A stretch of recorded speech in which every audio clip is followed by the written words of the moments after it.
the desert of the real.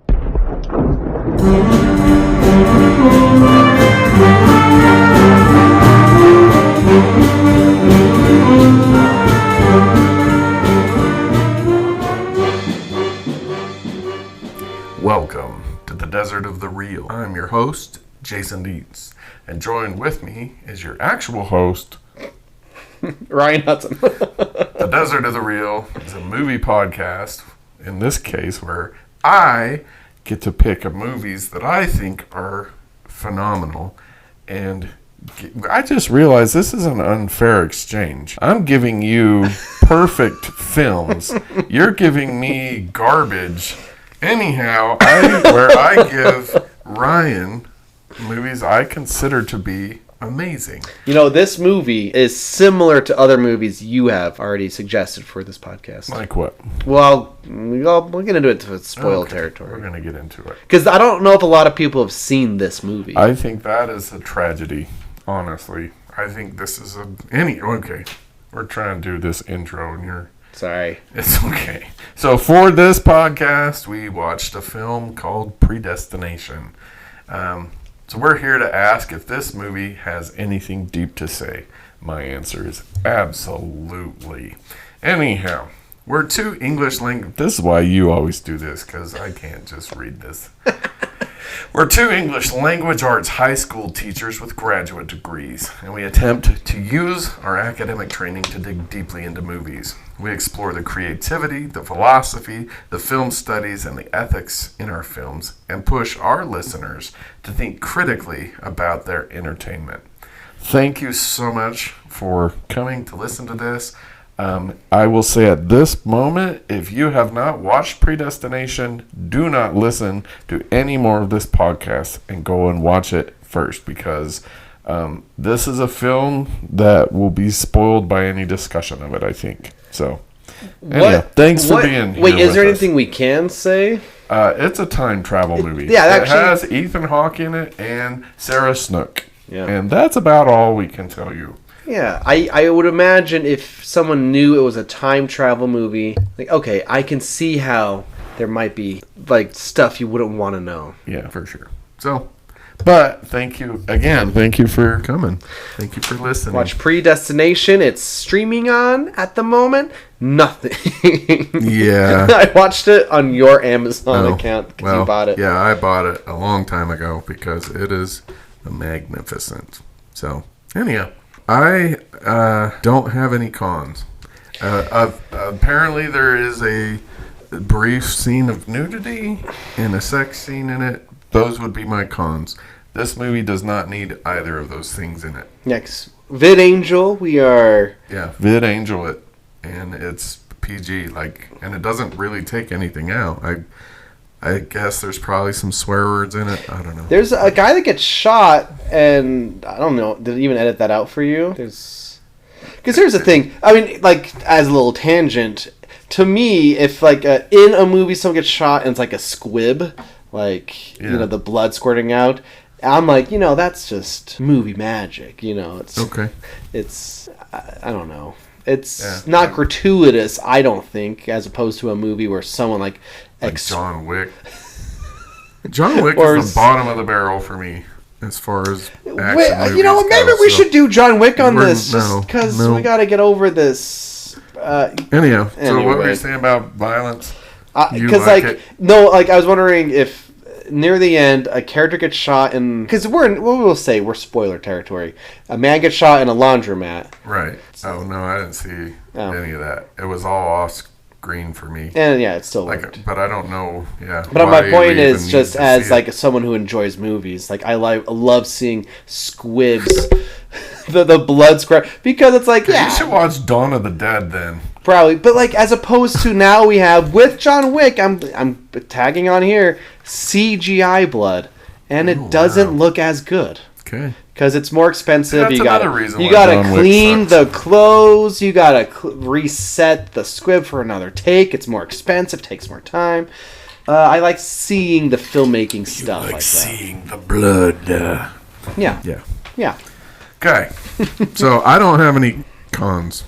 Jumping what do you into got? cons right away. Because everything else for me is pro, so I think this is a perfect film. Okay, I wanna. You know what? I'm taking the reins. We're gonna do a little. We're gonna backtrack a little bit here. Rock and What roll. is Predestination? Well, it's based on a short story. Do you know what the story is called? It's called "All You Zombies," Oh, cool. which is a line in the movie. They Yeah, say that. Yeah. But I just wanted to touch on the guy who wrote it, Robert A. Heinlein. Heinlein. Heinlein. Like, he's one of the gods of science fiction. Robert A. Heinlein. Heinlein. There's Isaac Asimov, Robert Heinlein, and L. Ron Hubbard. Those are the three gods Oh, of... don't put Hubbard in He's... there. Is. Yeah. Okay, so... Robert Heinlein is probably the most important science fiction writer, I'm going to say maybe ever. Well, I'm going to get into a little bit because I don't know... Other than Jules Verne's, maybe. That's fair. He's kind of steampunky science. Anyhow, Robert Heinlein. I did not know he wrote this. Was an American science fiction author. He was an aeronautical engineer and naval officer, sometimes called the dean of science fiction writers. He was among the first to emphasize scientific accuracy in his fiction. And I was reading, like, this is just the Wikipedia, but I'm like, this is why Dietz likes this guy.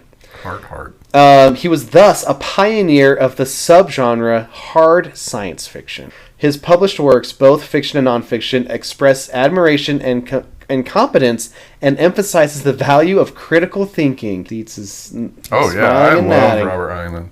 His plots often pose provocative situations which challenge conventional social mores. His work continues to have an influence on the science fiction genre and on modern culture more generally. Oh, his biggest famous work is probably Starship Troopers. He has a lot of them that are really important. Have you seen the movie Starship Troopers? I have, unfortunately. Okay, this is the other thing I wanted to read. Heinlein, Heinlein, it's not. there's an Heinlein. E and an I twice. I. That could be E or I. Heinlein is probably how it is. Heinlein uses his science fiction as a way to explore provocative social and political ideas and to speculate how progress in science and engineering might shape the future of politics, race, religion, and sex. Which there are specific things in this one, like relating to those ideas. Yep. There's so many good ones. I'm just scrolling through. Like Stranger in a Strange Land. He was named. Amazing. He was named the science fiction writer's Grand Master in 1974. Yeah. He's very important. Anyhow, Farmer in the Sky is so good. To Sail Beyond the Sunset. Oh man. I don't know if I've heard of any of Yeah, these. I mean, he wrote in the 50s and 60s. So if you're not a science fiction fanatic, like we're past him. I don't think there is a more important person for science fiction other than Jules Verne. Huh. So That's cool. yeah, I feel I like... didn't know he wrote this. I'm probably gonna go find this short story and read it. Well, let me tell you something. Yeah. I started this movie... I knew nothing. Yeah. I've never seen a trailer. Yeah. And based on the poster, I think the poster is a little The bit... poster sucks. Poster's not as good. Yeah, I would probably not watch it. Yeah. If I was back when Redbox existed, if I saw it, I'm like, I don't know. That looks like some sort of B-movie schlock. I'm not interested. Yeah. That being said, I started this movie. I got a little in ways. And then it was like bedtime. And my kid came up. I'm putting my daughter back to bed. And I look up. Yes, this is based on a short film. It to me was like, this is clearly based on something. So I Googled what's it based on. A short story. All You Zombies. That's what I did. I was like, because in my mind I was like, it's got to be an interpretation. I looked up the audio on YouTube. Oh, so you listened to the short stories? Yeah. You knew. So it's about 30-minute listen. I put on ×2 speed. I found the PDF, and I just laid there in my daughter's bed reading along. Listen to the whole thing, and then watch the movie. And you know what? It's basically the exact same. Oh, cool. Except for the bomber stuff is all added. But The Fizzle Bomber. But like the time travel, Wait, the Fizzle Bomber is added? it mentions. So what are they trying to accomplish then? It's by just the creating fact him? that the main emphasis is like, who is this person? You. Oh, so it takes... Oh, so then the movie, I think, is better. So, a part of the way through, I was like, maybe I should just watch the movie first. But no, but I found out all about Jane and John. That's sad for you. This is one of the movies I desperately wish I could see again for the first time. And you robbed yourself of that. I did, because I was like, you know what? I'm going to do a little bit extra work.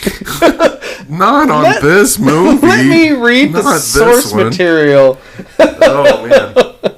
In fact, you know what? I actually saw a critic that said one of his main arguments was the unnecessary addition of like the fizzle bomber stuff. That's the...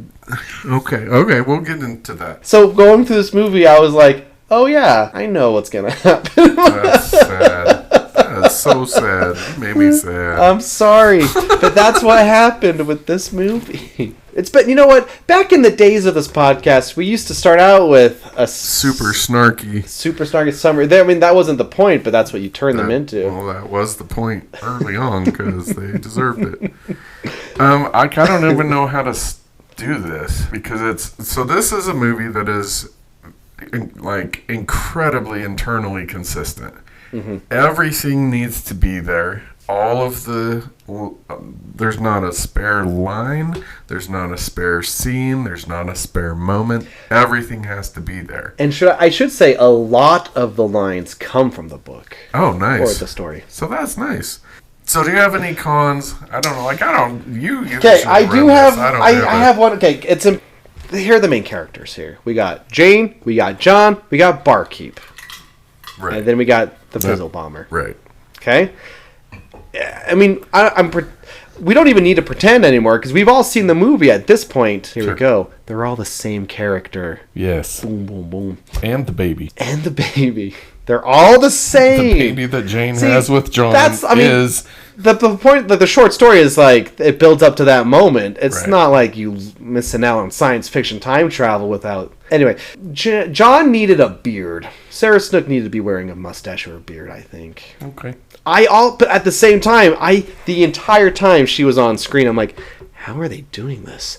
Like, she looks so different, and I don't exactly know why. Yeah. Like, something with the makeup they put on her, like her eyebrows. Yeah. But I'm like, she looks so different from Jane. Yeah. Even though they're both played by Sarah Snook. Mm-hmm. I just kind of wish John had a beard, though. Or a mustache. Because at first, I wasn't sure that that's what they're doing at first. But when he tells her... when John tells Barkeep he was a woman, he's like, oh. I'm like, yeah, she's a woman. Maybe maybe she needs a mustache right now or something. Yeah, that's a big thing. I just wish they did it the entire time. Yeah. Other cons. I hate to say this. It might be because I knew what was going to happen, but I don't know if it hit me as hard as it hit you, as like the story and plots and revelations and stuff. Right. I mean, yes, if you know what's coming, then yeah. Because part of me was like, yeah, that's... That's so sad to me. I know. The ironic thing was, I was like, let me go above and beyond for this episode. That is so sad, because the first time I watched this movie, I got done and not that I couldn't move, but I couldn't move. Like, I just sat there and my mind was racing, and I'm like, oh my goodness, this and all, and making all these connections. I probably sat there for a good 20 minutes just thinking about everything and trying to find the holes, because that's what I always do. My brain is always like, what's wrong here? Yeah. And I'm like, dang, this is perfect. And I've seen this movie 4 or 5 times. I watched it for the pod last night, and it still had that same effect on me. Like, I got done watching it, and I don't know how to explain it. It happened to me after the Truman Show. I saw the Truman Show for the first time, and I had a hard time coming back to reality. Yeah. And the same thing happened to me again last night with this movie. I was like, it took like an hour for me to like get my brain back into the real world. It's that good. But because it looks good. It's interesting. I don't even have any real complaints, but part of me was like, should they just have not done the conversation back and forth? Like, I got a story for you. If it's the most interesting story, I get this bottle. No, just shown it? Maybe. Yeah, maybe.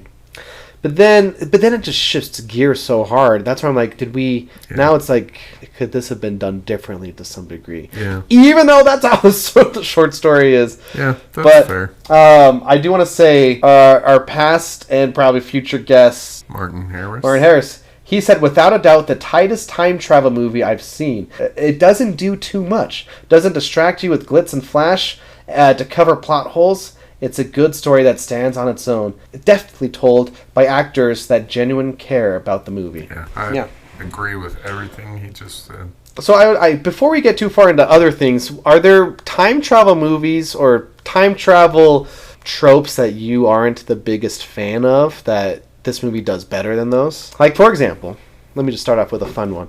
In the second Austin Powers movie, he rolled his eyes. I've never seen it. I know. So there's no point in I know you're not. Okay. But in the movie, it's a time travel movie. He has to go back in time for whatever nonsense. And he goes, that's a bit confusing. Are we sure this is all going to work out? And then the guy whose character name is like something like Baz Exposition, he says to Austin, he's like, I would suggest you don't think too much about it. And then they turn to the camera, and that goes for you too. Just don't think too much. And even though like it's Austin Powers, I love how it's like, you know what, this one don't worry about. Just we're here just to have fun times in the 60s, and don't worry about the time travel rules. But then you also have something like Looper. Have you seen Looper? Yeah, I love Looper. Where they do a very similar thing in Looper. He's talking to the old version of himself at a cafe, and he's like, listen, you could break your brain making diagrams with all of these things, but essentially the same exact thing as the Austin Powers ones. Like, just like... don't worry about it. Yeah, it's like we're here not to, or I'm here, and it bypasses the maybe paradoxes with like this is how it is right now type of thing. And that bypassing is pretty common. That's a common problem I have with a lot of time travel movies. Is they just sidestep all of the possible whatevers, like. A movie I absolutely love, but is just stupid in terms of that is Bill and Ted's Excellent Adventure. See, that's another one. It's one of my like favorite movies of all time. But yeah, there's so many holes and problems with it. But I mean, there are other movies that I feel like do it really well. Like Run Lola Run. Have you seen that? No, is that good? It is very good. It does a really good job of it. Looper, you already mentioned. Tenet, I think. Has to be mentioned. Tenet, only because it's like time travel, but sometimes characters are going back in time awesome. as characters are going forward in time. So awesome. And I love Christopher Nolan. My brain hurts. Yeah. Oh yeah. And there's also Interstellar. Have you seen Interstellar? No. Maybe not so much time travel as in time is literally being stopped. Well, no, it's time just plays differently. Like, is there a black hole in? Yeah. Black hole. Then I have seen it. It's not, I guess, not one of my all-time favorite movies, but I remember that. I don't think. Okay. How dare you? That's okay. That's okay. Oh, I just so shocked. And then another one that I love that is absurd. Army of Darkness. We have to mention Army of Darkness. Yeah. It's totally ludicrous and absurd, but. Did you know Army of Darkness has an alternate ending? Where he sleeps for too long and wakes up in the post-apocalyptic future? Oh, really? Instead of normal time. That's funny. Yeah. I don't even... What was your question? Just time travel, other stories where...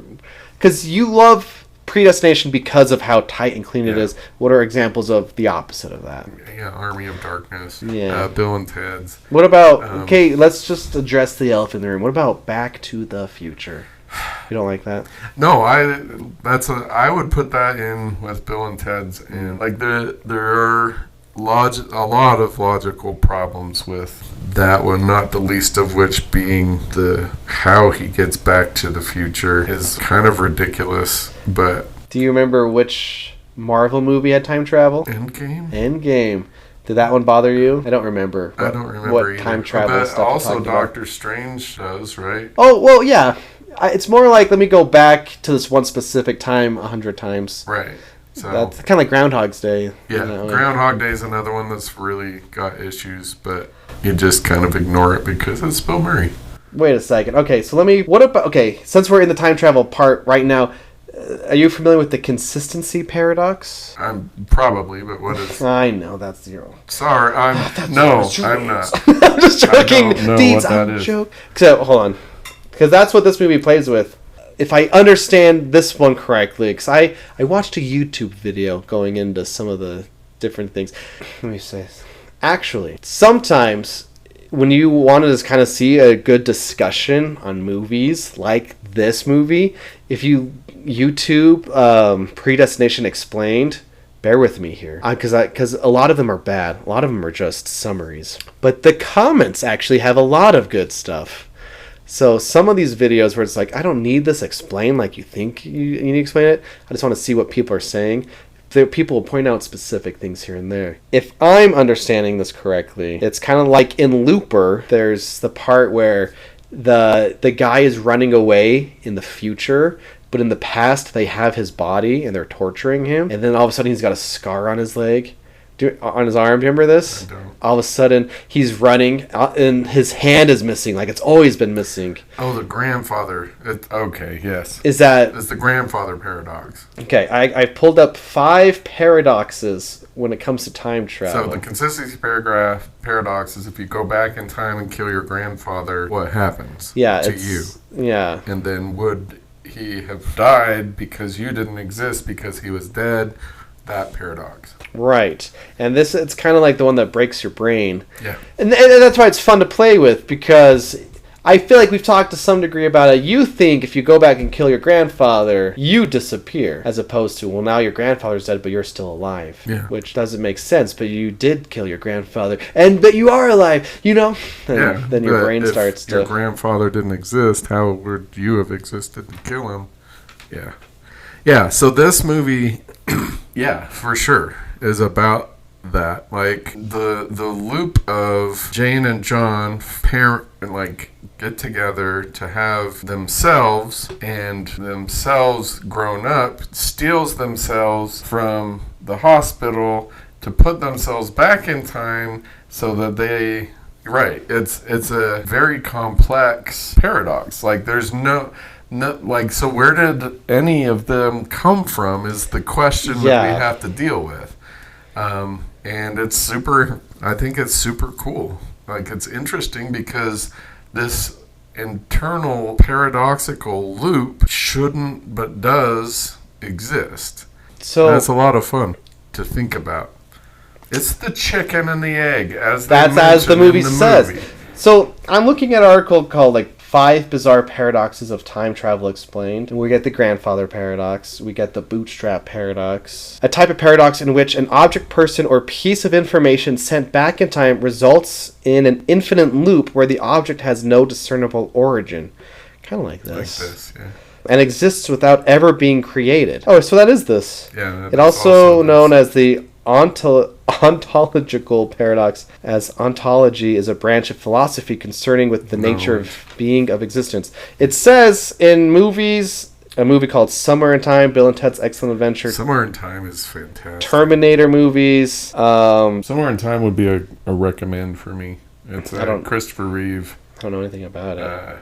Movie. It's really, really cool. But however, this page also says there's a predestination paradox, which occurs when the actions of a person traveling back in time become part of past events and may ultimately cause the event he is trying to prevent to take place, which is specifically this movie. Right.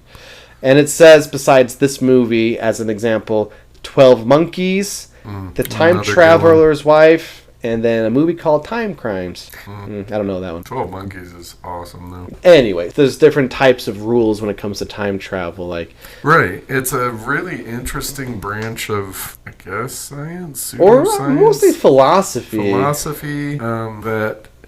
So one of the philosophical things I wanted to play with is time. So time is... There's so much about time. So time is a social construct. Yeah. We have created our idea of time with hours, minutes, seconds. Yeah, it is and it isn't a social construct. Right, and that's the thing. Because one of the things that we look at in my classes are called cultural dimensions. One of the cultural dimensions is the perception of time. For example, the way that we run time in the United States is very precise and exact. Yeah. Right? In other cultures, it's not even remotely like that. Latin cultures, for example, are, I don't think it's derogatory, but hopefully it isn't. Like the idea of Latin time is a thing. It's because in Latin cultures, relationships are more important than schedules. And so in a Latin culture, my relationship with people that I love versus me being on time to this appointment with this person I don't really know, my people are going to take precedent. Yeah. Every single time. And so is that the right way to view time? Or is time more a seasonal thing where the individual days don't necessarily matter that much? It's more this season, and then we move to this season, and then we move to this season. So those are just off the top of my head 3 different ways for us to view time. But then we can move out into things like astronomical time or geological time, in which case we as a species don't even really exist in that view of time, where we're talking about millions or billions of years. Our species really is functionally non-existent. Yeah. Do you want to know my favorite? Yeah. Well, not my favorite.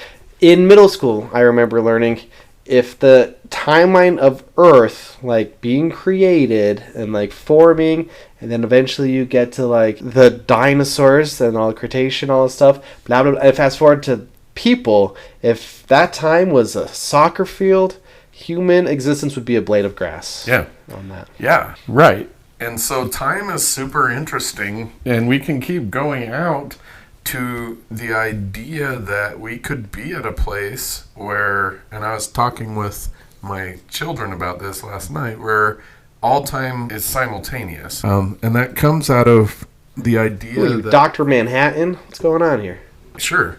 Just the idea that time as we know it is measured by light. Yeah. Right? That's fair, yeah. Right? Yeah. The movement of light. And so if we could ever get to the speed of light, in theory, then all time would be simultaneous. If we went past the speed of light, are we into time travel? I don't know. We don't know. And so, time travel, time as a concept is really interesting in that way, because there isn't a true way of viewing time. Or like another one that just occurred to me is historical time. There are pivotal moments in historical time that are hinges for time. So the most obvious one is the birth of Christ, right? Oh, I see, yeah. Which is there's BC, and then whichever version of after Christ you subscribe to, BC, BCE, whatever. There are other hinges, like 1969 from last week's episode is a hinge. From the Dial of Destiny. Yeah, from the Dial of Destiny, where we now have been on another, not planet, but another celestial body. That's a hinge. Or the creation of the atom bomb is a hinge. So you can view time that way. Time, the individual days in between, or 9/11 is another hinge. Yeah. Where the individual days leading up to or following that hinge are significantly less important than the hinge itself. So anyhow, lots of ways to view time. Plus, time is relative, which I didn't know what that meant for the longest time. But I saw a special talking about Einstein and stuff, and how it's like, a boring class will seem long, and a fun class will seem short. The one I don't know if Einstein used this, but the metaphor they used in the thing I was watching was like, if a pretty woman was walking by you, it'll go super fast, but if like a big thug was walking up to you, like it seemed like this is taking forever. That's why vacations go by so fast and work days go by slower. Yeah, the relativity of time. Oh, and the thing I said earlier, Dr. Manhattan, he's a character from Watchmen, and he experiences all time at once. Oh, cool. And then I guess with Einstein, the idea of the phrase is space-time continuum. Have you heard that? The idea that time slows, like gravity has an effect on the passage of time. Yeah. See, that's why it boggles my mind you don't kind of like Interstellar more. I liked it. Where it's like 1 minute on this planet is a year back home. Right. That's crazy. Yeah, no, I like it. The concept of it, for sure. It's a great movie. Yeah, a really great movie. I mean, it's a Christopher Nolan movie, so by definition. Anyhow, so obviously time. Time is really fascinating to think about. And then in this movie, like you've already mentioned, the paradox, and it sounds like this movie's about all three of the ones that you talked about. So I'm kind of interested what the other two are. This is my theory of how Heinlein wrote this. He was literally listening to the song "I'm Your Own Grandpa," which is in the movie. It's in the story. And he's like, wait a second. What if you were your own grandpa? And this is, I mean, I'm pretty sure this is exactly how it went. Yeah, like, let me think about that. What would need to happen for me to be my own grandpa?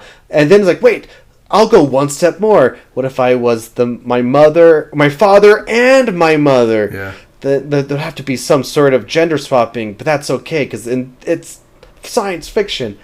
That's gotta be. Yeah. Because the concept alone, it's like, you know who this person is? You're this person. Yeah. You are the mom and the dad and the child. Like, they're all the same person. That's enough to boil anyone's brain. Yeah, it's a lot of fun.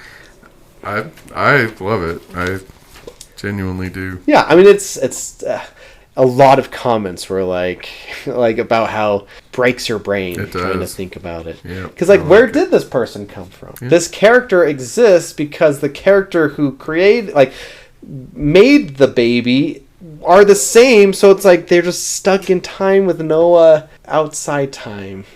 Yeah. I don't even know. That's why. Admittedly, it is a lot of fun. Yeah. Yeah. So obviously, I wanted to do that time conversation. I also want to do paradox conversation with you because paradoxes are generally relegated to time travel, but I want to play with the idea that they aren't just time travel, that they're like, we live in paradoxes on the daily, and as critical thinkers, unraveling those paradoxes is part of what we're doing as critical thinkers. So, for example, we have the paradox that I bring into my classroom on a regular basis is the beauty or masculinity paradigm, because we know intellectually that putting makeup on, etc., doesn't change a person, but the way that we react to or interact with a quote-unquote beautiful woman or a quote-unquote masculine man is absolutely shaped. And you can YouTube people with and without makeup, and we react differently. So that, for a critical thinker, that's a paradox, because my definition of beauty should not be shaped by by what is put on. This is a beautiful person or not, whatever. Or internally, knowing that beauty is a has been created by companies to sell crap doesn't change. I'm looking in the mirror, I'm like, I'm not that hot today. I need to put something on, right? And so it's called doublethink in 1984. This ability to hold these two contradictory ideas in our minds at the same time. Yeah. I should not be responding to this created beauty at the same time as, dang, that's some beauty, right? And so part of what I think the task of a critical thinker is to become aware of these paradoxes in our society and unravel them and make them unparadoxical. And deciding this is the one of the two options or the three options that I'm going to live with and live by. So I wonder though how much like you can do that, and you can't As a force critical anyone. thinker? Yeah, you can't force anyone to change their way of thinking. Oh, for sure. But then I see like with the beauty thing. Randomly, because it's usually people reacting to it, but you'll have a guy be like, this famous actress that's gorgeous is actually mid, like Sure. and then you're like, what are we living in a different reality here? but it's so easy just to throw out something like that, and then and people react to it so strongly. That's part of it, engagement baiting is what it's called. Right. Let me just send out a vaguely hot take. Anyway, what can you do as a critical thinker? Does it stop there though, just for you and your bubble? Well, I mean, because then the random guy online gets 20,000 likes for being contrary to what should be how right. you're thinking, I understand. I think, as we've mentioned before, that we influence the sphere that we're in, and we do the best we can to influence that. So in my sphere as an English teacher, we bring that paradox in. I should call it the Victoria's Secret paradox, because there's that I really like this song, Victoria's Secret. Like the relatively new song? Yeah. Whoa! That's like 5, 6, 7 years old now. Is it? Time is so strange. It is relative. You're getting old. But usually, okay, for the listener at home, Dietz does not listen to the radio. No. You listen to audiobooks, you're becoming smarter. Yeah, I listen to using a lot your of time. audiobooks. I probably would be doing something similar too. And a lot of but music. I'm in the car a lot with my family or whatever, and we listen to songs still. Yeah, I listen to songs. That's why I'm surprised a relatively new song is in your wheelhouse. How old do you think I am?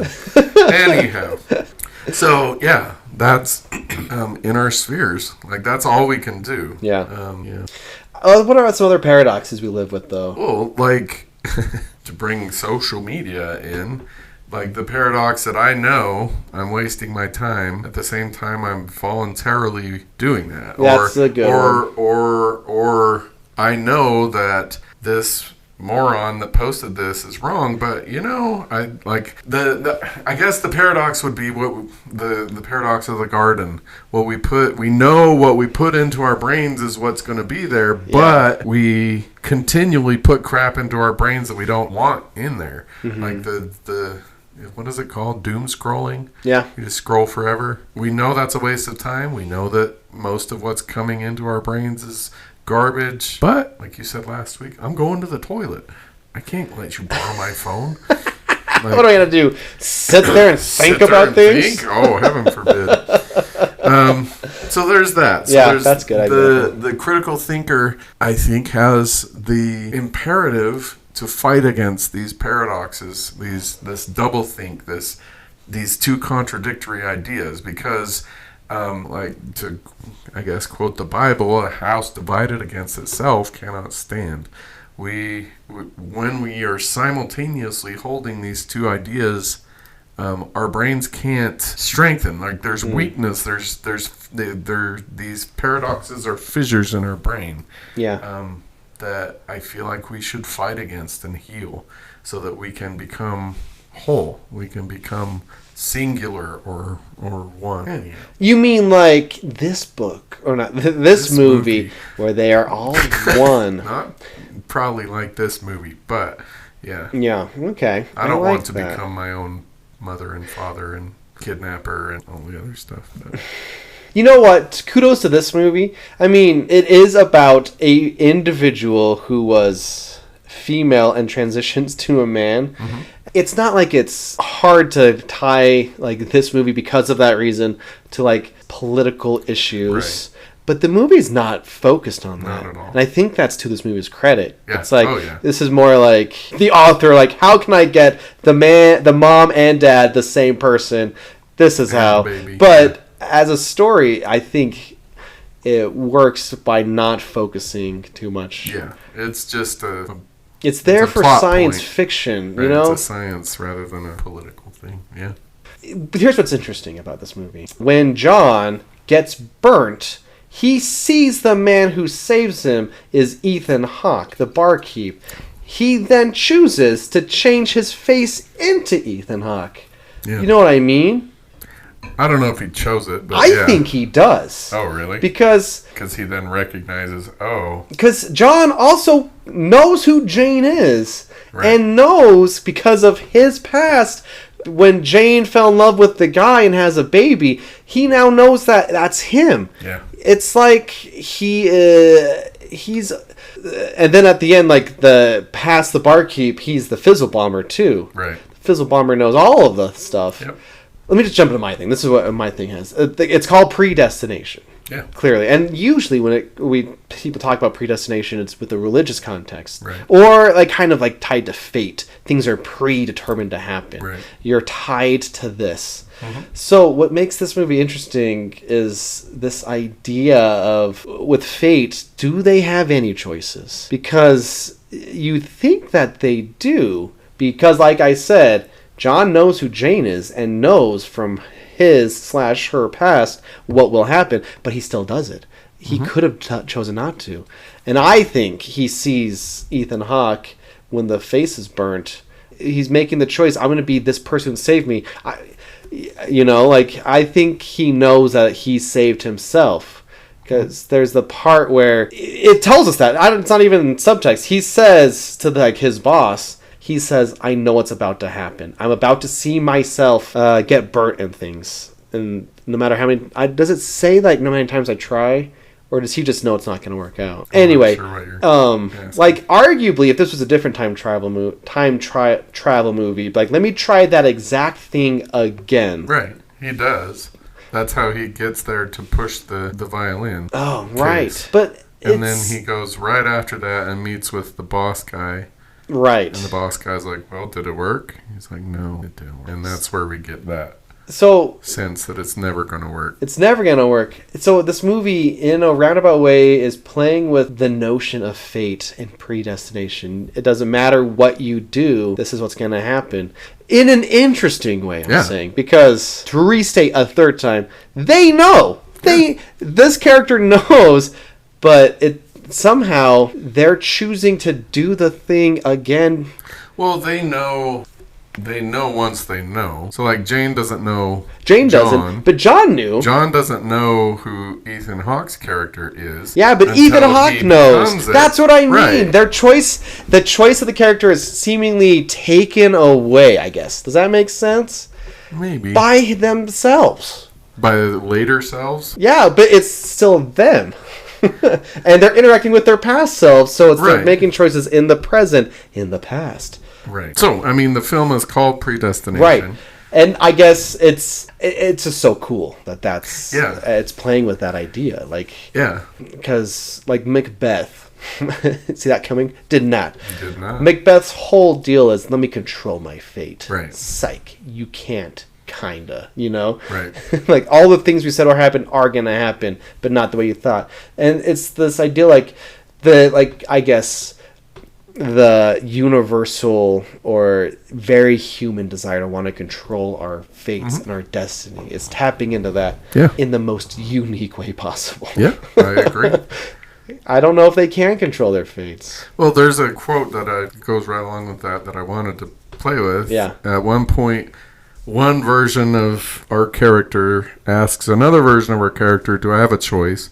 He responds, you always have a choice. The other one says, yes, but don't you think that sometimes things are inevitable? Mm-hmm. And he responds, I've come to start to think that way.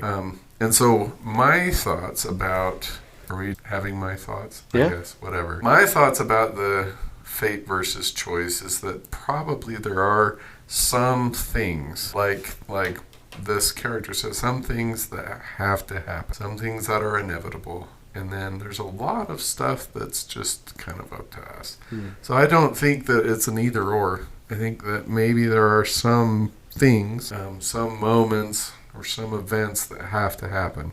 So there's I don't remember what it's called, but there's a movie where someone tries to go back and prevent the assassination of JFK. It's another time travel movie. I don't remember what it is. Is that Stephen King? There's a Stephen King book, and then the title is The Date. Time travel movie and I had where they try to prevent the assassination of JFK. I had a student obsessed with it, too. Oh, it was a TV miniseries? Yeah. 11/22/63. So the time idea of that movie is there are certain things that just are these, like we talked about earlier, these linchpins that time hinges on. They have to happen. Okay, so I've never read Jules Verne's The Time Travel. That's H.G. Wells. The Time Machine. I've never read The Time Machine, but I've seen a movie version of it. And in the movie, so is it like a fixed event type of thing? Where in the movie, his wife dies. Oh, I got a time machine. I'm going to go save my wife. Oh, I do remember that. He does, but then she dies differently the next day, and then he prevents that, and no matter what he does, she is always going to die. Yeah. Is that kind of what you're talking about? Like, yeah, it's a fixed event. Yeah. Also, Lost goes into that too. Remember that? Yes. Lost does time travel. Yeah. So that's kind of my view of the whole predestination. Is some things maybe have to happen, but then other things are our choice. Up to us. What do you think? Okay, well, here's the other interesting thing about it. What's his face? Robertson, the boss. It was technically, there's only two characters in this movie. Yep.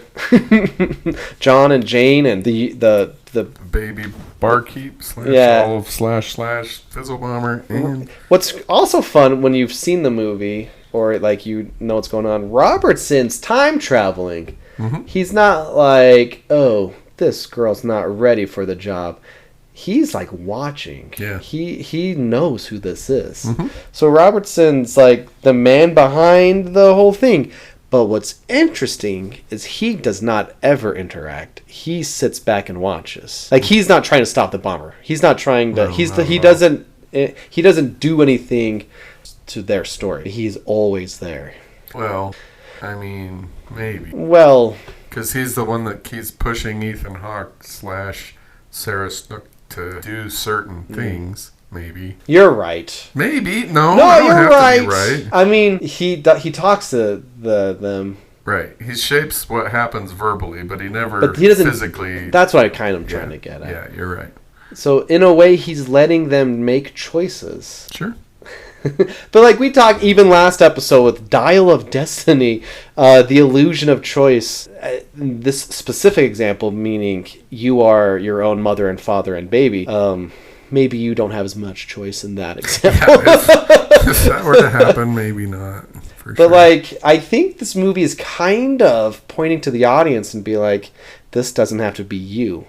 Yeah. You make a choice that breaks you out of the cycle, mm-hmm. the never-ending cycle. Yeah. Yep. However, the Fizzle Bomber allegedly says he's doing things to prevent other things. Yep, so that's another thing you know what? To talk about. You know what? Yeah, I have a fun thing I just forgot about that I want to do with you. Let's do it. It's the classic. You know it. You love it. It's the trolley problem. Woo! I wanted to ask you various different trolley problems. Why? Just because it's funny. Yeah. Because that's the Fizzle Bomber's excuse. Hey, because I did this, more people are saved. That's true. So Dietz. Okay, this is the scenario you've probably never heard of. A runaway trolley is threatening to kill 5 people tied to a track, and a single individual. You have the power to divert the trolley. It's a trolley problem. Mm-hmm. Do you kill the one person or the 5 people? It depends. No, it does not. Not on the blanket first one. I don't know. I've done this with classes so many times, and no one's ever asked me what I would do. Well, that's what we're here for right now. I would probably have to pull the lever, because if it was in my power to save 5 people. Yeah. Okay. And here's a wrench you didn't see coming. What if the person you knew? Yeah, that's always where I go. Yeah, exactly. That's the trolley problem. Right. I don't think the answer would change. Yeah. I think it would change for me.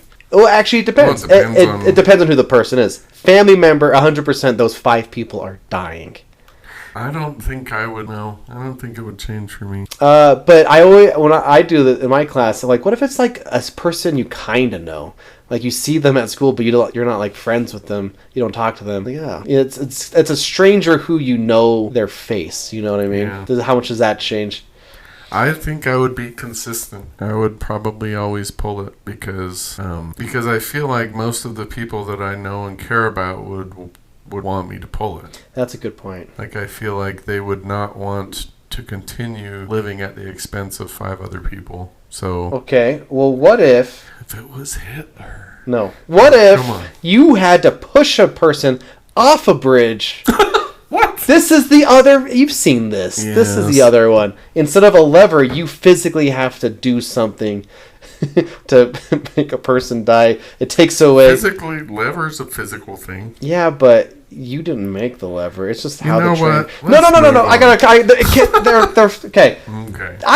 Okay. I'll be honest with you. I've never liked this iteration because it's like, I wouldn't have thought of that. You push a person and it will stop the track, basically. You know this. That's the other. I've never seen it. Well, that's the other one that always comes up. Okay. All right, here's another one. This one's called the Ship of Theseus trolley, trolley problem. Okay. I know the Ship of Theseus, but I never knew it was a trolley problem. If you do not pull the lever, one person will be crushed to death instantly. But if you do pull the lever, a trolley will divert onto a 1,000-mile stretch of track with one person tied at the end of it. So it's like one person dies now, or one person dies a long time away. I would pull the lever. I don't know. To get it to the 1,000-mile track, because I would assume they would be able to figure out how to stop it before it got to the end of the 1,000 miles. Okay, the grandfather trolley problem. You are a time traveler. A runaway trolley is headed to kill 5 people if you pull one lever, but the other person is your grandfather. And you're in the past. Okay, here's another one. You are holding the lever. This is called the veil of ignorance trolley problem. Okay. You are pulling the lever. You are also tied to the track. You are also all 5 people tied to the track. So no matter what, you die.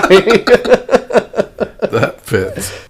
This one's called the Monty trolley we're good problem. with that. All right. Okay, one of my favorite jokes of all time is like, you're in the trolley problem, and it's like the guy is like tied up as one of the 5 people. It's like, wait a second, I'm not the one with the lever? No. Why'd you think you'd be that guy? Sorry. No, that's fine. You don't like to play with ethical I situations? Do. Just when they get to Sisyphus and whatever. So, anyhow. So deep. Silly. Yeah. I have a question. Yes. Would you do something if it meant saving a lot of people's lives? Are you talking about the ethical dilemma of the fizzle bomber? Yeah. My problem with these kind of questions is I am massively religious. And I believe 100% in an afterlife. Mm-hmm. And so death to me is not, 1, not the end, 2, not necessarily a tragedy. And I also believe very strongly in that our choices and what we think shape who we become. And so I don't think that I would become the fizzle bomber. Would you? Yeah, probably not. I mean, this movie has like kind of, if there's a flaw, it's he's got newspaper clippings from different timelines that never happened. Right. Like I don't know. Right. So that idea suggests that this movie believes the way that I believe in the kind of the linchpin moments. Yeah. So all of those newspaper clippings from all of those other timelines that are now prevented suggest that those were not moments that had to happen. Yeah. And so this movie, I think, agrees with me in that sense. Or I agree with the movie in that sense, I guess. Would be a better way to put it. So, you want to play with some quotes? Let's play with some quotes. Everybody just uses everybody else to get what they want. What do you think? Yes, to an extent. Okay. I mean, I think people are inherently good. Okay. Individually. But I also think people are incredibly selfish. And it's a constant battle to, like, be a good person sometimes. Unless you already are a good person. To be a good person versus to be natural. Yeah. Selfish. Right. However, and maybe it's because I have doom scrolled quite a bit, I also just see a lot of bad stuff going on all the time, it feels like. Is that reality? I mean, Or it's is that someone's just reality. The algorithm. I mean, yeah, the algorithm. But that's the thing that's the most exciting, even on the news. It's like, let's show the bad stuff, you know? So even before. It's true. But, like, you just see, and maybe it just seems like it's a lot of people all the time because that's what the social feed gives me. Feed. Yeah. I guess. But I think in reality, like, when I talk to people in real life, it's not that way. No. It's like people are good. And it's tricky, though, because I also work with a bunch of teenagers out of high school. Most of them are good. I will take it back. Most of them are good. You'll get some that will just lie to your face about, hypothetically, not using AI for an essay. Right. Like, yeah, I know you did that. Don't lie to me about it. So you're going to disagree with John. Everybody just uses everybody else to get what they want. I don't know. It's hard not to be cynical at times because, like, even, like, branching out of individuals as society as a whole, it seems to be we're trying to get as it does seem to be true. Yeah. I really like the distinction that you drew there. Yeah. Individually versus socially, societally. Yeah. I think I agree. Here's another one for you. The barkeep said, as talking to John, barkeep says, "What does anyone want? Love?" And John says, "No, a purpose." I think that's true. Is a purpose more central to what we need as human beings than love? Yes, I would agree with that. Okay. I will say love is a lot of people's purpose, or should be a lot of people's purpose. I think I do think people need something to live for.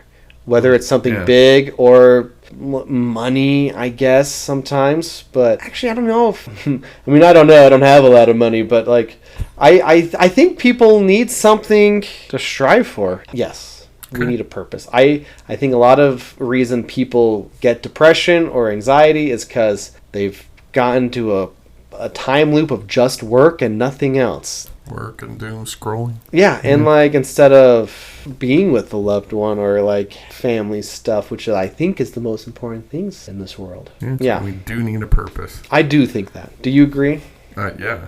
I don't know that it's more important than love, but yeah, there's. Yeah, I don't know. Yeah, I especially agree with what you said about like that's why we're so depressed and anxious as a culture. U.S. culture is we have lost a sense of purpose because of social media, and it doesn't help.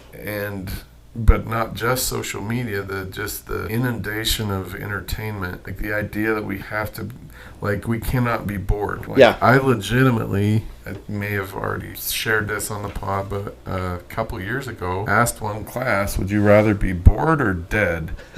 And literally half the class said dead. And I honestly could not believe that that's what they thought. Like, the worst thing they can think of is being bored. We've lost a sense of purpose. You should have just like, all right, like no phones or anything. Sat there. And then at the end of class, this wasn't worse. Here's another one. It's easier to hate than to love. Yes. I 100% agree with that. Really? I 100% agree with that. Okay. I teach a book called Jonathan Livingston Seagull. Good book. And there's a quote that says, you got to work to see the gull inside you. You got to practice love. I think it takes work to love people. Oh, love is a verb. Yeah, and hate is just this guy. I don't know. He cut me off in traffic. I hate that guy, or I don't know. Yeah, that's fair. That's true. I hadn't thought. Love is a verb. However, if you are a loving person, it's not hard. Like right, but you don't. So okay. I think that's not natural, though. Right. So if you're a loving person, that means you've put in the work. Yes. So like you tell your classes that you love them. I do love them. Yeah. Yeah. And I wasn't always that. I see what you're saying. Yeah, I had to work to become the type of person that could love. Yeah. Yeah, I agree. And it's a real love. It's not like a fake love or anything, right. But you put in that work to love them. You're right. I agree. Here's another one. Luck, actually, I really like this quote. Luck is the residue of design. I might put that on a shirt. That's a great quote. What do you think? Okay, I think that's also 100% true. I think specifically if you are not born in a family, like a wealthy family, like business CEO type of guy, I think most people who are successful admit that luck was a huge part of it. Right. But they also had to put in a lot of work to get successful. So it's success and luck. That's what it takes to be successful. So it's not just something that happens as a result of careful planning? Right. And I think the luck is the factor that can't be counted on. But hard work as hard as possible. Yeah, make your own luck is not a thing you believe in. But that only happens when you do work hard. Right. The percentage of luck increases the more work you put into it. Is that fair to say? Yeah. I believe that. Yeah. Okay, 2 more. It's never too late to be who you might have been. Oh, I think I wrote that one down too. I think that's my favorite quote from this movie. It's never too late to be who you might have been. I agree. I saw some quote that pointed out how a lot of people who were successful became successful 50 or older. Like Julia Child. That's a bad interpretation. Yes. Here's the thing, and I try to tell my students this, and I only have a decade on them, I'm 31, but it's there's so much life. Yeah.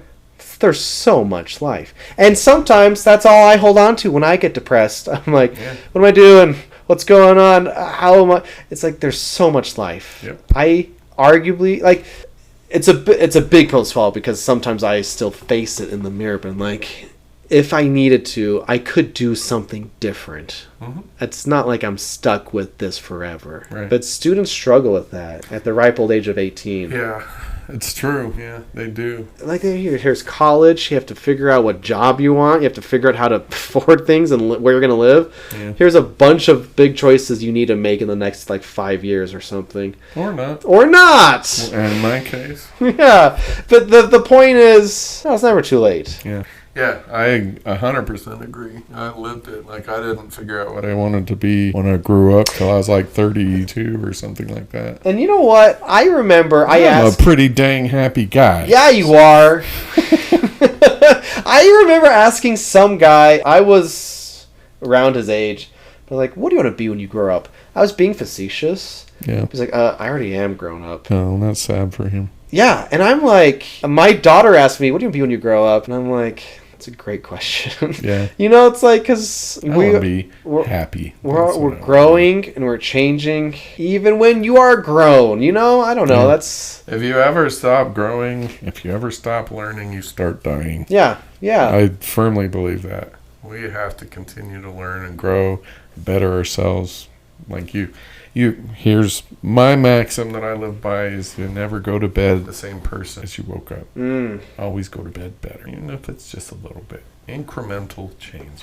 All right, here's the last one. In my classes, we learned a bunch of tools for understanding people, understanding literary characters, understanding ourselves. One of those tools is the 4 tendencies. Have I talked about this before? Not on the podcast, but you and I have talked about it. Yeah, because we're very different in our tendencies.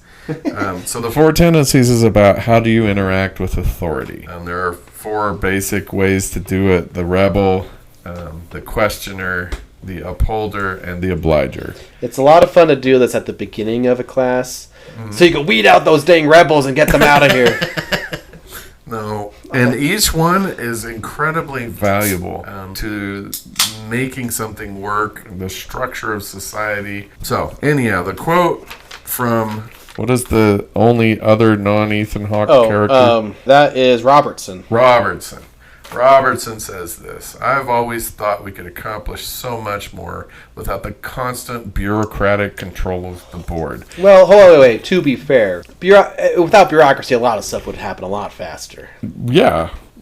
So, Robertson is a questioner, like me, which is probably why I like his character so much. Questioners are able to meet internal expectations. They can set goals for themselves and achieve them. But if external expectations are put on them and they don't make sense or they don't agree with them, they're not going to do it.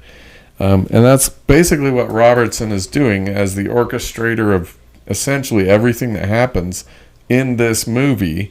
He's going outside of the, quote unquote regulations of the board to create the fizzle bomber, who will then prevent thousands and thousands of deaths because he's, surgical in what he's doing with his bombs. So, anyhow, while we're here, might as well tell the audience what the other three tendencies are. Sure. We have questioner. So the questioner can set and meet internal goals, internal expectations, not so much outside. The opposite of that one is the obliger. The obliger has a hard time setting and meeting their own internal goals, but will absolutely follow whatever, expectations are put on them by other people. I will say this. Yeah. Most of my students are obligers. We specifically designed our school system to create obligers. Well, the thing is, it sounds like it's a bad thing. No.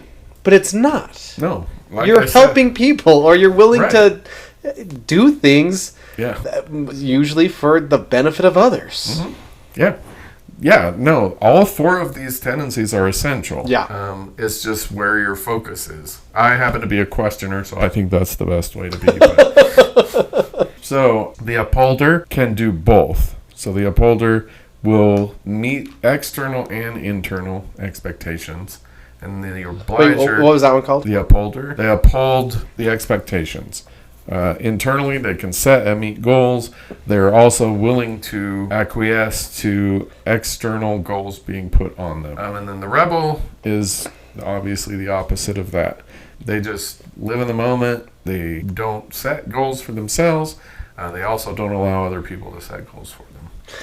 And it's once you understand that about yourself, it's incredibly helpful. Yeah. I also think it's incredibly helpful to understand that everyone around you is one of those four things as well.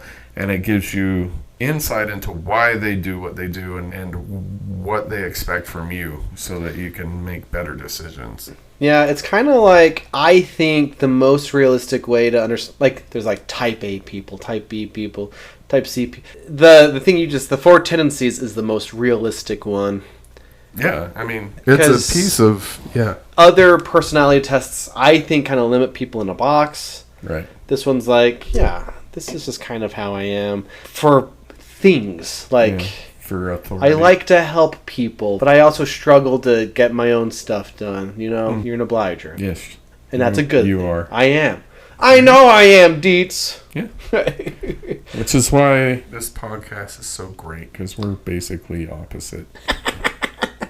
Yeah. So that's a little tidbit there.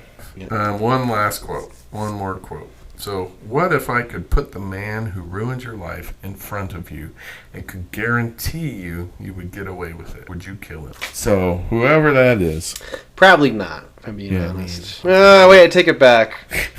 Do I get money? I'm just joking. That was a bad joke. You get your vengeance. No. Why not? And I feel just because I don't. It's kind of like Cool Runnings, the movie about the Jamaican bobsled team. I love that. It's a universal message. No Jamaica with a bobsled team. But it's the thing John Candy says to the team. If you're not enough without it, you'll never be enough with it. So it's if you aren't able to be functional without the revenge isn't going to help you at all. Revenge bad. I guess enough. I mean it's the truth is it's kind of a cliche, but you know, if you kill a murderer, the number of murderers in the world are the same. Right. I know that's not necessarily deep because like, you know, Become what you hate. unless it's like through like the legal system, I suppose, then it's different. For me, I would not, largely because I am who I am because of them. Like they're a crucial part of shaping me into the person that I am now. Yeah. So, why would I want even revenge? Because I wouldn't be who I am without them.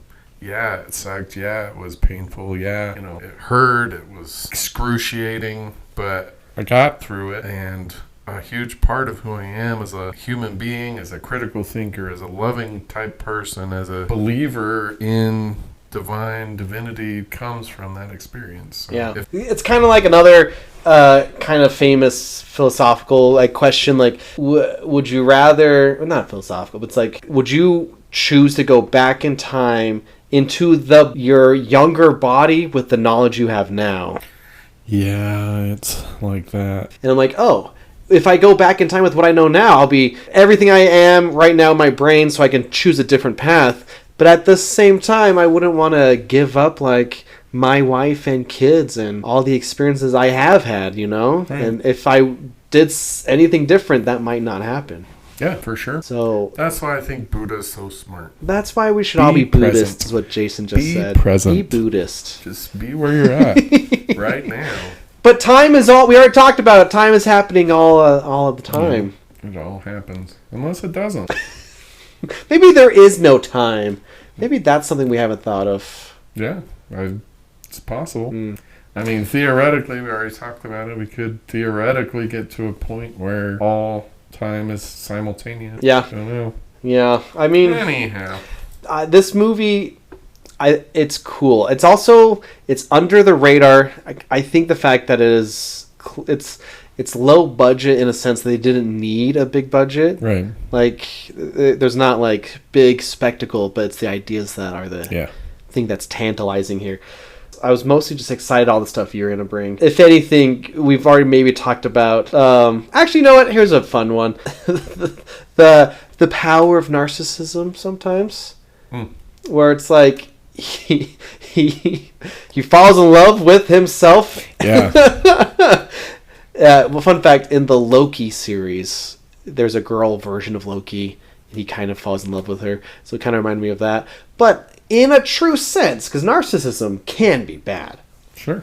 You think you're the hottest thing since sliced bread. But you also do need to love yourself. And I think the way that this movie literally kind of has its cake and eat it too, where it's like, yeah, he sees the good in himself. Yep. That's healthy. Yeah. I mean, he loves it. Like, right. He loves himself in a very literal way. But, like, you're supposed to love yourself. Yeah. And that scene where John is talking to the bartender while they're both looking at her sitting on a bench. Yeah. I think is fantastic because he's talking about exactly what you're saying. Like, I love that person. And the bartender's like, I love that person too. And yeah, exactly. I'm just repeating what you said. Yeah. Getting to the point where you love the past you, the current you, the future you is healthy. And I think really important. So yeah, I agree. I've agreed with you a lot on this episode. Well, it's because you chose a good movie, Deets. That could be. Maybe you should take some hints from that. I choose some good movies. See, that's what I think is interesting. Does the barkeep hate his future self? Who I think I saw a comment. Is the future self at the bar at the beginning in the background? He might be. There's a chance that you see ponytail version. So, like, with the idea of like loving yourself or whatever, but does he hate his future? He does self? When he shoots his. He kills his future self. But then becomes his future self. And I think that's also a profound insight psychologically is it's not easy to love parts of yourself. It's not easy to look into the past or the future and say, you know what, that guy, that version of myself was doing the best they could with what they had. Yeah. It's not easy. I think it's healthy. I don't know if Sarah Snook and Ethan Hawke are the same height in real life, but in this movie, they are 100% the same height when you see them standing next to each other. And I noticed that because I knew that it was going to happen, but I'm like... Yeah, you ruined this. They're the same height. You spoiled this movie for yourself. I was trying to not... That's sad. Because sometimes movies based on short stories are radically different. Right. And I was like, oh, I'll read the Minority Report is... Right. I thought it was going to be like that. It's like, I want to see how it turned. But literally the short story is almost exactly like this movie. That's cool. To his credit. I didn't know this, but I saw it pointed out. When he takes the baby himself, herself, to the orphanage, it mentions there are 11 babies in that orphanage. Later in the movie, it mentions there are 11 agents in the time agency. Oh. Maybe they're all doing the same time loopy stuff. That would be interesting. Yeah, it's just a thing someone noticed. I love there's the couple signs at the work when he gets the face surgery. One of them says, "If at least you do succeed, never." Oh, it does say that. Never try again, which is funny, but never do yesterday what should be done tomorrow. Yeah, which is a fun because it's a time travel. Yeah, it is fun nonsense. It's a lot of stuff. It's science fiction. It's a drama. It's a thriller. Psychological drama. Kind of a romance. Kinda, only because it's weird. It is weird. This is very, very weird, actually. Like it's a philosophical treatise. And we've mentioned other things with the psychological thing. Like, was it Jung who has we're male versions and female versions of all of us? It would be easy to dive into that. Mm-hmm. Super easy to dive into queer theory. Yeah, we're not really gonna do that. We didn't. Yeah, you're right. But time travel wise, yeah. It's cool because it makes you think. It does. Oh, here's the movie I mentioned. Triangle has some very similar things, and we watched the Triangle. I did too. I guess I need to branch out. No, I mean there's a pattern, and there's nothing wrong with that. You like movies that make you stop and think. Oh yeah, 100%. Probably everyone that I'm going to ever do on here will be that kind of movie. Like Birdemic, for example. There's so much to think about Birdemic. Yeah, here's some movies like for the Jason's Choice K-Pax. It forces you to think about which one's the truth. Yep. The Game has kind of makes you stop and think about reality. Yeah. Caliber, one of our good episodes, one of our better episodes. We have a few. Makes you stop and think about what would you do, and so indifferent, except for Mystery Men. I don't know what we're doing there. Mystery Men just brings me joy. I know. I Am Mother, Lights Out. Dang, we've watched some good movies. Yeah, I'm reading off all the ones that we've chosen for you. Who picked those? Thank You for Smoking. So we did with the Marvel movies. At a certain point, we stopped doing Jason's Choice to kind of power through the Marvel movies. Did. Anyway, Triangle is the one I was thinking of. It's time travel. Yeah, time loopy stuff. Time loopy. Here comes the moment of truth. Our next series. Do you remember what it is? I told you forever ago. I'm sure you did. I don't know. So we're all going to find out at the same time. It's basically for me. Mostly because isn't all of this for you? Yes, but I love this franchise a lot. Okay, you better not say Fast and Furious. It's not. Okay, but my wife had Transformers. It's not yet. Transformers will be the next hurdle, but it's gonna be ways away. The next franchise is gonna be Pirates of the Caribbean. Oh, that's right. Yeah, there's 5. We're gonna do the same thing with Indiana Jones. Watch the first 3. Jason's Choice, the last 2. Then it gets sad, and then just kidding. So I have seen at least 2 of these. I know I've seen the first one, which I loved. Yeah. And then I've seen one where they fall off the world. You've seen 1 and 3 somehow. And I've seen one where there's a big ship in the desert. That's 3. Okay. I think I've only seen those. No. I saw the one where he bets, they're playing liar's dice, and he bets an absurd amount to save Jack's dad. You've seen the first 3, probably. Maybe. I don't know. Here's the thing. You also have made You said all of them are the same plot. And we're also watching these just to show, like, no, that's Okay. not what's going on. I'm open to being wrong, for sure. But similar to Lord of the Rings, Pirates of the Caribbean, at least the first three, are in that sweet spot in film history where it's like we are still allowing ourselves to be awed at spectacle and not boggled down by, well, I guess the difference with Lord of the Rings versus The Hobbit. You know, like, Hobbit are messy and seem like unnecessary largely. Yeah. Where the Lord of the Rings are like, look at these are beautiful movies here. But I think the first three Pirates are the same vein. They're allowed to be allowed to be huge and big, all these things, and then I don't know. We'll see. It'll be a journey. I love the Pirates movies. All of them, all 5. No, I do not love all 5. You can't say you love the Pirates movies. Well, it's the same as. Do you love Indiana Jones? Some of them. It's the same. It's the same thing. Okay. Well, it'll be a journey. Yeah, it'll be a journey. Plus, you have Disney. That helps out. You have Disney Plus, is what I mean. You have access to watching them. I do. I know they're all... You know what? That's a sad thing for me. I just realized that I have Disney Plus because you made me watch. They're all PG-13. What? There's not really language. I guess it's just action violence sometimes. There are some weirdness. Some things are rated just because they're weird. And it's also, we also kind of mentioned PG's too child sounding. Let's just PG-13 just because sometimes. It's the sweet spot for most audiences. Yeah. I will say in the third one, there are some gruesome deaths in a Disney movie. Okay. Which is fun. But Pirates of the Caribbean will set sail.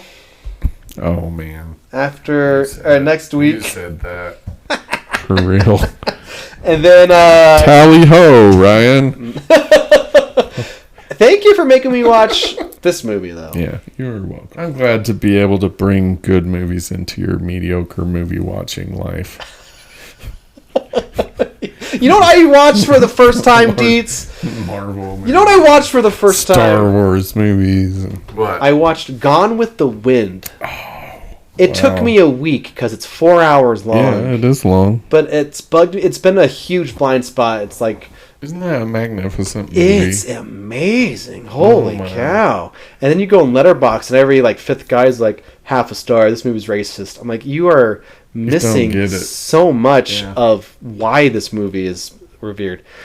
I mean, God is my witness. Stuff isn't ideal. I'll never go hungry again. But in the 1937, it's... I just got goosebumps. I love that movie. Plus, Mammy's like the best character. And you're not supposed to love Scarlet. My wife did not watch it with me, but she watched the ending, or she was in the room. She was reading a book. And the whole part where the guy... Rhett Butler. Yeah, leaving. She's like, this guy's a jerk. I'm like, no. Frankly, my dear. You missed the first 3.5 hours because Scarlet deserves this kind of... through it. He's like the most patient man in cinema. Anyway, point being, I watch other movies too. I know. I was teasing. I know. You do occasionally watch a movie worth watching. I watched Death of a Unicorn. I watch a lot of movies that are not worth watching, actually. So yeah, that's random Netflix stuff. But then I find these. Yeah. But like Caliber. Yeah, Caliber. I love Caliber. Those are both movies that you never would have seen hadn't watched random Netflix movies. I don't often re-listen to episodes, but I re-listen to Caliber. That's why I say it's one of our good ones because not to toot my own horn, but when I'm like toot Ryan Caliber, it's the name for ammunition, but also the name of like the type of person you are. Yeah, I'm like, there's some good stuff in this episode. There is. Anyway, there are some diamonds in the rough. Yeah, we love you. Yeah, we're love you. Sorry, we gotta go. It's been a while since we've talked. I think sometimes All right. Thank you for listening. Hopefully you enjoyed Predestination. We do. Bye. My mic is off. My mic is off. Bye.